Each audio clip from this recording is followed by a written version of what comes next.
बहुत बहुत स्वागत करते हैं हमारे टॉप 10 भोजपुरी अपडेट में। तो फिर से हम बात करने वाले हैं 5 को टॉप 10 भोजपुरी सॉन्ग के बारे में। तो चलिए फर्स्ट नंबर हम जान लेते हैं लियाइल बा जाके सौतनिया, क्योंकि सवर दिए है power star Pawan Singh and Anupam Yadav. तो काफी जबरदस्त सॉन्ग है, तो आप अभी तक नहीं सुने तो जाकर सुन सकते। चलिए बात कर लेते और पोस्टर के बारे में। आ रहा हो जयबू, क्योंकि सवार दिए है प्रमोद प्रेमी यादव एंड शिवानी सिंह। तो काफी अच्छा काफी जबरदस्त सॉन्ग है।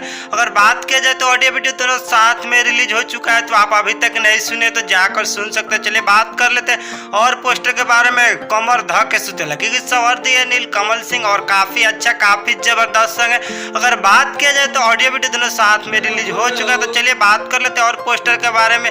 आओ गर्मी के दीवाना, क्योंकि सवार दिए गोलू गोल्ड एंड शिल्पी राज। तो काफी अच्छा काफी जबरदस्त सॉन्ग है। फाइनली बात किया जाए तो रिलीज हो चुका है। तो चलिए बात कर लेते हैं और पोस्टर के बारे में। मुरब्बा, क्योंकि सवार दिए खेसारी लाल यादव एंड शिल्पी राज। तो काफी अच्छा काफी जबरदस्त सॉन्ग है। आप अभी तक नहीं सुने तो जाकर सुन सकते हैं। तब तक मिलते हैं नई भोजपुरी अपडेट लेकर। जय हिंद और जय भारत।